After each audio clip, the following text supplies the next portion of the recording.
Tahukah Anda, keberadaan Israel di dunia, awalnya hanya dikasih menumpang di tanah Palestina. Kini siapa sangka, tak butuh waktu lama, Israel menjelma menjadi negara kaya raya di dunia. Ini bermula saat Inggris mendirikan rumah nasional bagi minoritas Yahudi di Palestina.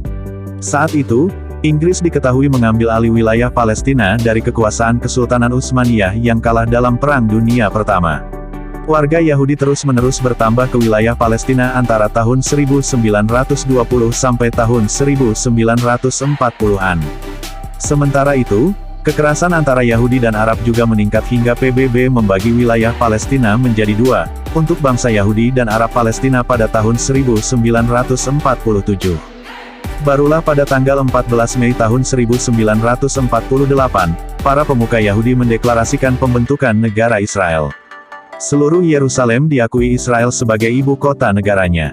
Majunya industri di negara itu tak lepas dari banyaknya tenaga ahli yang melakukan eksodus dari negara-negara Eropa, selama pecah Perang Dunia Kedua untuk menghindari persekusi.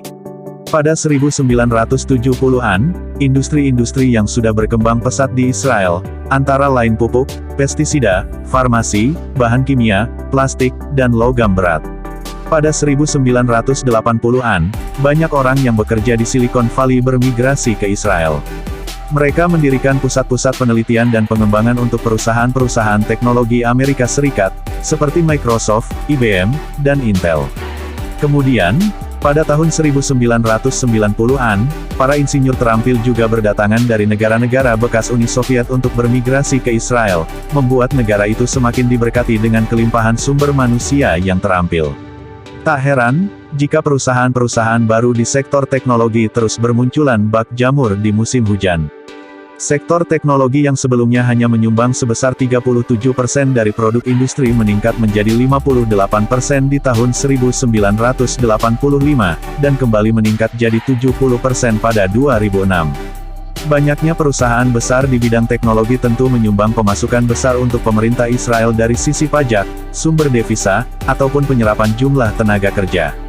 Ini belum termasuk royalti dari paten-paten yang dibuat di perusahaan Israel. Negara itu juga menerima banyak pendanaan untuk pengembangan riset dan teknologi dari negara lain, seperti Amerika Serikat, Kanada, Italia, Austria, Perancis, Irlandia, Belanda, Spanyol, China, Turki, India, dan Jerman. Meski punya sejarah panjang konflik dengan Palestina, Israel justru mesra dengan sejumlah negara Arab lainnya, salah satunya Uni Emirat Arab. Belum lama ini, negara Yahudi tersebut menandatangani perjanjian perdagangan bebas dengan Arab. Fakta tersebut ditandatangani di Dubai setelah berbulan-bulan negosiasi. Perjanjian itu juga menjadi perjanjian perdagangan terbesar Israel dengan negara Arab.